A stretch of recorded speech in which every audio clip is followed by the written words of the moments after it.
ওই হঠাৎ একদিন আমি শুয়ে আছিলাম, ওই সময় আমার এসে ঘুমের ভিতরে আমার জড়াই ধরছে। আমি বিচার চাই, আমি ওই ফকুর বিচার চাই। বরগুনার তালতলিতে আপন পুত্রবধূকে ধর্ষণের অভিযোগ উঠেছে লম্পট শ্বশুরের বিরুদ্ধে।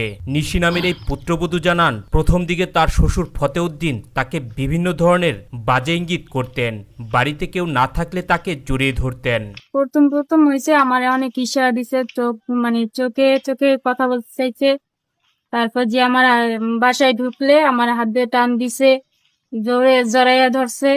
পরে বিগত কিছুদিন ধরে অফ ছিল আর কি, আমার কাছে আসে নাই। ভুক্তভোগী এই পুত্রবধূ জানান, একদিন তিনি ঘুমিয়েছিলেন। এ সময় তার শ্বশুর তার ঘরে প্রবেশ করে তাকে জড়িয়ে ধরেন। এরপর তার হাত পা চেপে ধরে তাকে প্রাণনাশের হুমকি দেন। ওই হঠাৎ একদিন আমি শুয়ে আছিলাম, ওই সময় আমার এসে ঘুমের ভিতরে আমার জড়াই ধরছে। জড়াই ধরার পরে আমার মানে হাত পা চাইপা ধরে আমার কইছে যে তুই এইগুলো যদি কার কাছে বলস তাহলে তোলে মারিলাম। মাইরা তারপরে যে এত স্বামীর ফাঁসাই দেবে। এক পর্যায়ে এই পুত্রবধূকে লম্পট শ্বশুর তার লালসায় পরিণত করার সময় তার ছেলে বাড়িতে এসে হাতে নাতে তার বাবাকে তার স্ত্রীর ঘরে দেখতে পান। আচ্ছা, এই এই ঘটনা কতক্ষণ মানে চলছে, তারপর আপনার হাজবেন্ড আপনাকে দেখলো? 2-3 মিনিট। এর মধ্যে আপনার হাজবেন্ড চলে আসছে? জি জি। সে আইসা ঘটনাস্থলে কি দেখতে পাইছে? সে সে ঘটনাস্থল দেখতে আমার শ্বশুরের উপরে ছিল, আমি শুয়েছিলাম। তখন আপনার শাশুড়িকে কি বিষয়টি জানাইছেন? হ্যাঁ, আমার শাশুড়িকে বিষয়টা জানাইছি। কি বললো সে? সে কিছুই বলে না, আর উল্টো বিলে আমার দোষ দিছে যে আমার সব আমার দোষ, তার স্বামীর নাকি কোনো দোষ নেই। নিশি জানান, এ সময় বাড়িতে কেউ ছিল না। তার শাশুড়ি পাশের দোকানে গিয়েছিলেন আর স্বামী ছিলেন বাড়ির বাহিরে। এই সুযোগটাই কাজে লাগান লম্পট শ্বশুর ফতেউদ্দিন। আচ্ছা, এই ঘটনার সময় আপনার বাড়িতে কে ছিল? আমার বাসায় কেউ ছিল না, আপনি একলা ছিলেন? আমি একাই ছিলাম। ওই বাড়িতে জি। আপনার শাশুড়ি তখন কোথায় ছিল? আমার শাশুড়ি দোকানে ছিল, আমার স্বামী ছিল গাড়ি চালায়, তোর লোন দিয়ে নেবে আপনার আমার নননা ছিল পাশের ঘরে।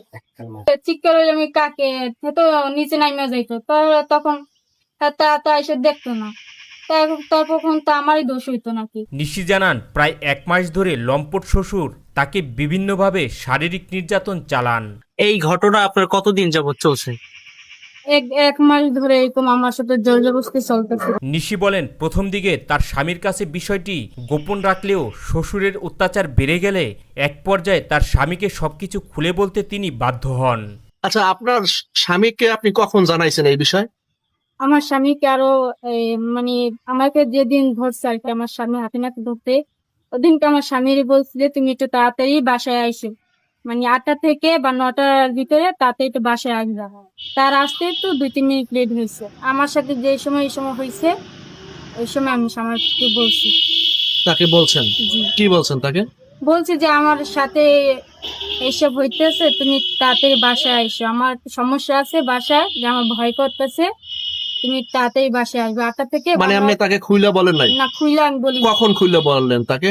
খুইলা বলছি যে সময় আমার স্বামী আমার ধরছে, ওই সময় আমি সবকিছু খুইলা বলছি আমার স্বামীকে। ভুক্তভোগী এই পুত্রবধূ বলেন, শুরুর দিকে তার শ্বশুরের এসব জ্বালাতন তার শাশুড়িকে খুলে বললেও তার শাশুড়ি বিষয়টি গুরুত্ব দেয়নি। আচ্ছা, আপনার শ্বশুর সাথে যখন প্রথম থেকে কি হয়েছে তখন আপনি তাকে কিছু বলেন নাই? আপনার শাশুড়িকে বলতে চান না এই বিষয়টা? আমার শাশুড়িকে বলছি, কিন্তু আমার শাশুড়ি ওইগুলো করে নাই আর কি। মানে আপনার কথা মালুম নেই? না, আমার কথা কোনো গুরুত্ব দেয়নি। ঘটনার সুষ্ঠু বিচার চেয়ে তিনি বলেন, এই ঘটনার উপযুক্ত বিচার না হলে সমাজে এই ধরনের ঘটনা বেড়েই যাবে।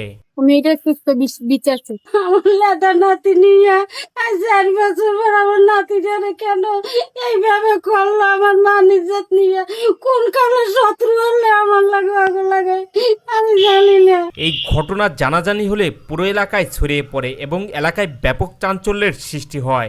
এলাকাবাসী লম্পট শ্বশুরের দৃষ্টান্তমূলক শাস্তির দাবি জানিয়েছেন। ঘটনাটা ঘটছে এটা সম্পূর্ণ অমানবিক এবং যেটার কোনো বিচার আমি মনে করি যে বিচার করলে এটা শেষ হবে না।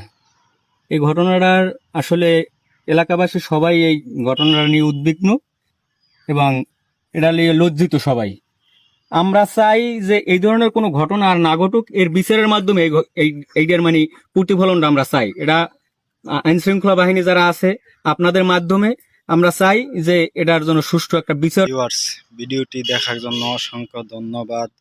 এই ভিডিওটি দেখে আপনারা কি বুঝতে পারলেন যে শ্বশুর এই নিজের ছেলে বউর সাথে যে অনৈতিক একটি ঘটনা ঘটিয়েছে, এটা কি ভালো হয়েছে?